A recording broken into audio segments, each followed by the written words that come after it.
묵상 기도하심으로 새벽 예배를 시작하겠습니다. 하나님 감사합니다. 오늘 이 아침에도 주의 전으로 부르시고 예배케 하신 은혜에 감사합니다. 오늘 이 하루도 주와 동행하는 하루가 되게 하시고 주님을 기쁘시게 하는 하루 되도록 인도하여 주옵소서. 목자 되신 하나님 앞에 우리 인생의 모든 짐과 문제들을 온전히 맡겨드리게 하시고 오늘도 푸른 초당과 쉴 만한 물가로 인도하시는 주님을 우리가 믿고 의지하며 순종하는 하루가 되게 하여 주옵소서. 오늘도 우리 행하는 모든 발걸음들을 하나님의 세밀하게 지켜주시고 주의 막대기와 주의 지팡이가 함께 하심을 누리는 하루가 되게 하여 주옵소서. 우리의 모든 삶을 하나님이 세밀하게 주장하시고 인도하여 주옵소서. 예수님의 이름으로 기도합니다. 아멘. 찬송가 405장 드리겠습니다. 주의 친절한 발에 안기세 우리 마음이 평안하리니 항상 기쁘고 복이 되겠네. 영원하신 발에 안기세 주의 발에 그 크신 발에 안기세 주의 발에 영원하신 발에 안기세 날이 갈수록 주의 사랑이 두루 광명하게 비치고 전성 가는 길 편히 가리니 영원하신 발에 안기세 주의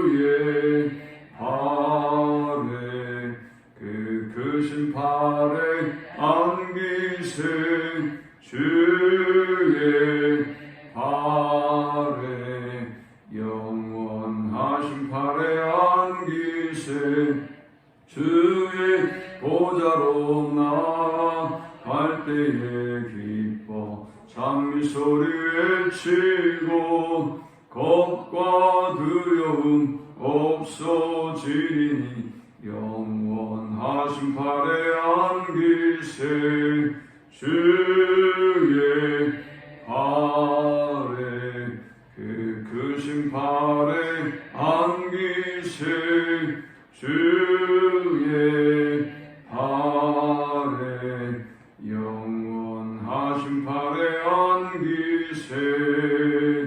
오늘 이 시간에 주시는 살아계신 하나님의 말씀은 신약성경 마태복음 11장 20절에서 30절까지의 말씀입니다.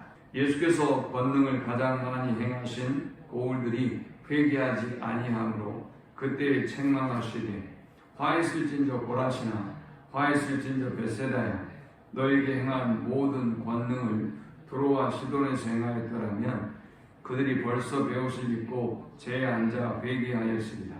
내가 너희에게 이르노니 심판날에 두로와 시돈이 너희보다 견디기 쉬우리라. 가버나움아 내가 하늘에까지 높아지겠느냐 음부에까지 낮아지리라. 내게 행한 모든 권능을 소돔에서 행하였더라면 그 성이 오늘까지 있었으리라. 내가 너희에게 이르노니 심판날의 소돔 땅이 너보다 견디기 쉬우리라 하시니라. 그때 예수께서 대답하여 이르시되 천지의 주제이신 아버지여 이것을 지혜롭고 슬기 있는 자들에게는 숨기시고 어린아이들에게는 나타내심을 감사하나이다. 옳소이다. 이렇게 된 것이 아버지의 뜻이니이다. 내 아버지께서 모든 것을 내게 주셨으니 아버지 외에는 아들을 아는 자가 없고 아들과 또 아들의 소원대로 계시를 받는 자 외에는 아버지를 아는 자가 없느니라. 수고하고 무거운 짐진 자들아 다 내게로 오라. 내가 너희를 쉬게 하리라. 나는 마음이 온유하고 겸손하니 나의 멍에를 메고 내게 배우라. 그리하면 너희 마음이 쉼을 얻으리니 이는 내 멍에는 쉽고 내 짐은 가벼움이라 하시니라. 아멘. 이 마태복음 11장에는 하나님의 말씀에 대한 여러 가지 반응들이 등장하는데 첫 번째는 세례 요한처럼 회의와 의심입니다. 두 번째는 핍박입니다. 또 세 번째 반응은 무반응이에요. 아예 하나님의 말씀에 반응이 없어요. 또 마지막 반응은 비난이에요. 세례 요한을 비방했던 사람들은 예수님도 비방해요. 세례 요한한테는 금식하며 고난의 길을 걸었을 때 이 세례 요한을 보면서 귀신 들린 사람이다 그랬어요. 예수님은 죄인들과 세리들과 함께 잘 잡수셨죠. 그런데 그 모습을 보면서 저가 먹는 걸 즐긴다, 포도주를 즐기고 먹는 걸 즐긴다 라고 비난했어요. 비난을 위한 비난을 한 것이죠. 자, 이러한 반응을 보고 예수님은 이제 오늘 이 본문을 통해서 몇 고을들을 저 갈릴리 지역을 중심으로 한 유대의 북부지방에 있었던 세 고을들을 책망합니다. 이 세 고을들은 어떤 곳인가 하면 예수께서 많은 기적을 행하시고 예수님의 초기 사역의 근거지가 되었고 중심지가 되었던 곳입니다. 고라신, 벳세다, 가버나움이 그곳인데요. 이 고을들을 향한 세 단어에 우리가 집중해야 합니다. 왜 책망하시느냐? 먼저 20절에 보니까 예수께서 권능을 가장 많이 행하신 고을들이 회개하지 아니함으로 그때 책망하시되 그랬습니다. 그 다음 또 주님이 말씀하시기를 21절에 두로와 시돈에서 행하였더라면 그들이 벌써 베옷을 입고 제에 앉아 회개하였으리라 했어요.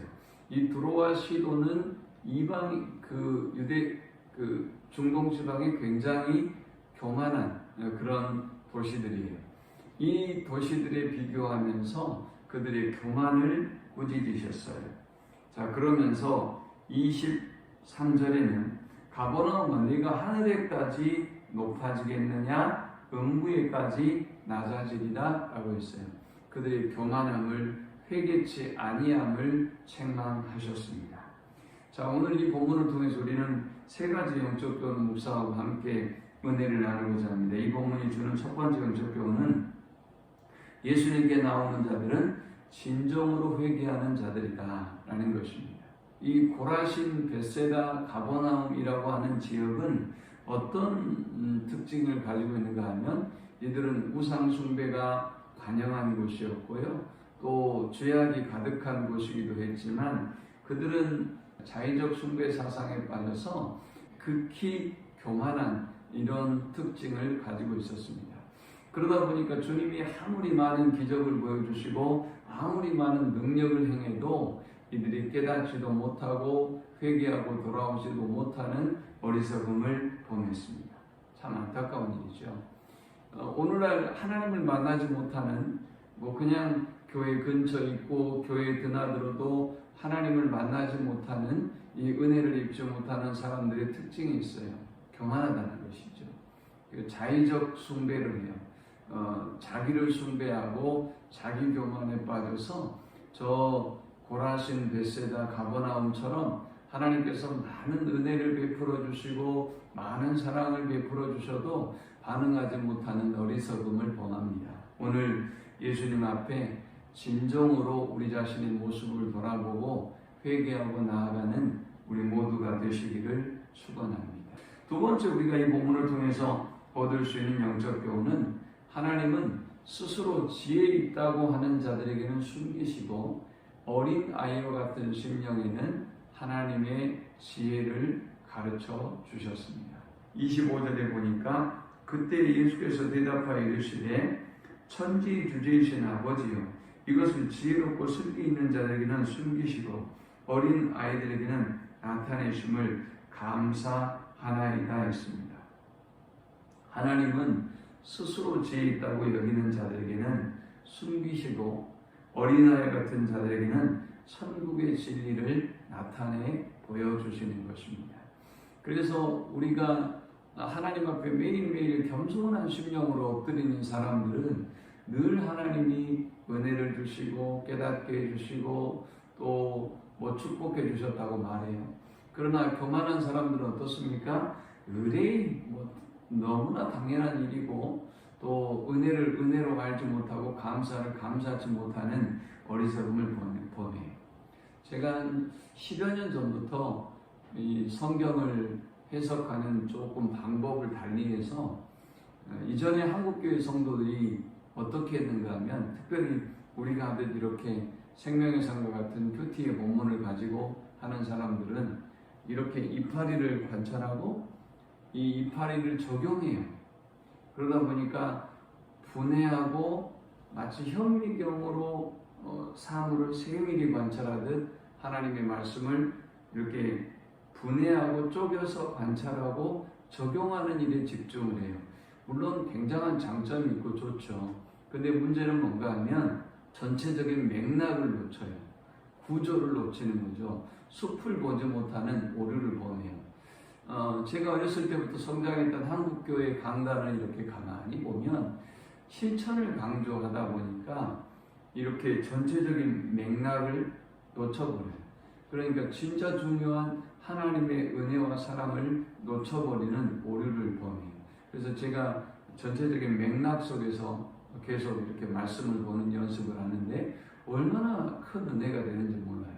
그러니까 여러분이 새벽에 오면 제가 이 앞에 본문을 또 설명하고 다시 이어가고 하지 않습니까? 그것이 그 맥락을 여러분에게 놓치지 말라고 그러는 거예요. 그래서 제가 느끼는 감정은 그래요.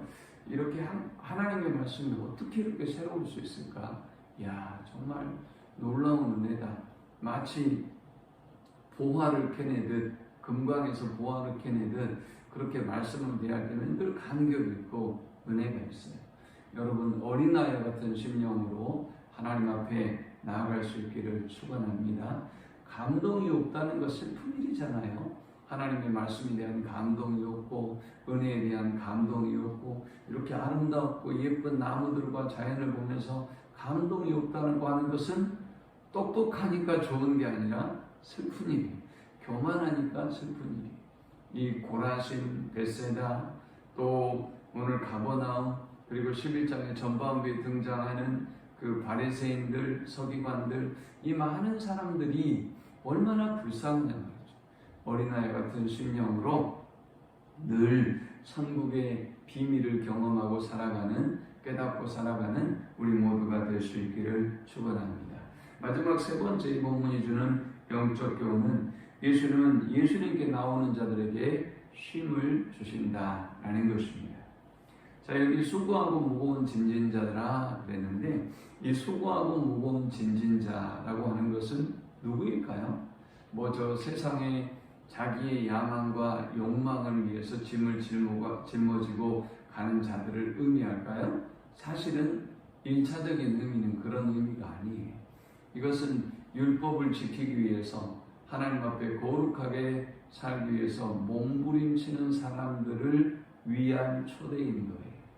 주님이 거룩하고 경건하게 살려고 했던 이들을 초대하신 이유가 뭘까요? 사실은 우리가 율법을 완성하는 것이 아니라 예수님이 율법을 완성하시는 거예요. 예수님께서 우리의 구원을 성취해 주셨기 때문에 이제 우리는 쉼을 누리면 되는 거예요. 그 구원을 누리기만 하면 되는 것입니다. 자, 그리고 그 밑에 보니까 나는 마음이 온유하고 겸손하니 나의 멍에를 메고 내게 배우라. 그리하면 너희 마음이 쉼을 얻으리니 했습니다. 우리가 교회 오면 봉사해야 되고 일해야 되고 이런데요, 이렇게 이야기하는 사람들 있죠. 여기 말하는 멍에를 그렇게 이해하는 분들이 있어요. 여기 말하는 멍에는 그런 멍에가 아니에요. 멍에는 이 유대인들이 말하는 멍에는 뭔가 하면, 한국은 소가 멍에를 하나씩 내잖아요. 그런데 유대인들은 소 2마리가 함께 쟁기를 갈고 함께 일을 해요.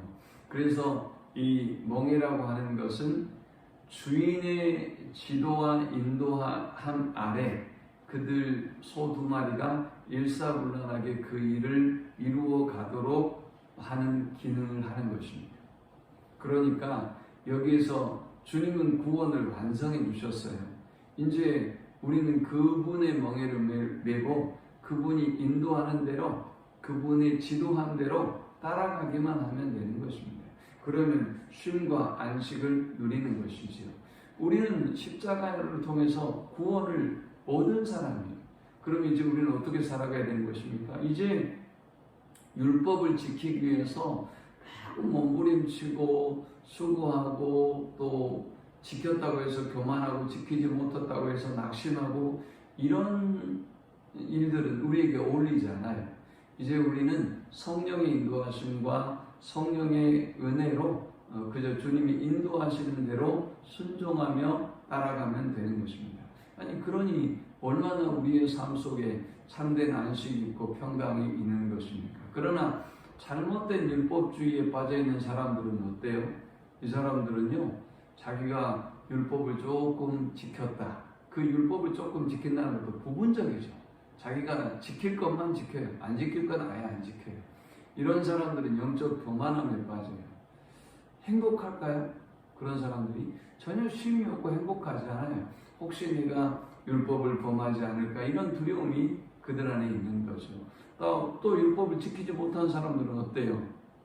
율법을 지키지 못했기 때문에 이 사람들은 자책감에 빠지고 자학감에 빠지고 혹시 다른 사람들이 나를 뭐라고 하면 어떻게 할까 이런 두려움들이 그들 안에 있는 것이죠. 그러나 이 모든 인생의 죄의 무거운 짐들을 주님에게 가지고 나아간 사람들은 주님이 다 완성해 주셨고 이제 우리는 주님의 뒤를 따라가기만 하면 되기 때문에 그분 안에서 참된 안식을 누리는 것입니다.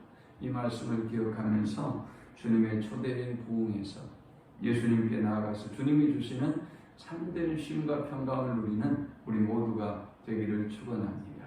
하나님 감사합니다. 귀한 말씀을 통해서 은혜 받고 깨닫습니다. 주신 말씀대로 주님 안에서 진정한 안식과 평강을 누리게 하여 주옵소서. 우리의 자의적 교만함을 벗어버리게 하시고 하나님 그릇된 율법주의에서 벗어나게 하셔서 주님의 초대에 겸손히 순종하며 나아가는 자들이 되게 하여 주옵소서. 예수님의 이름으로 기도합니다.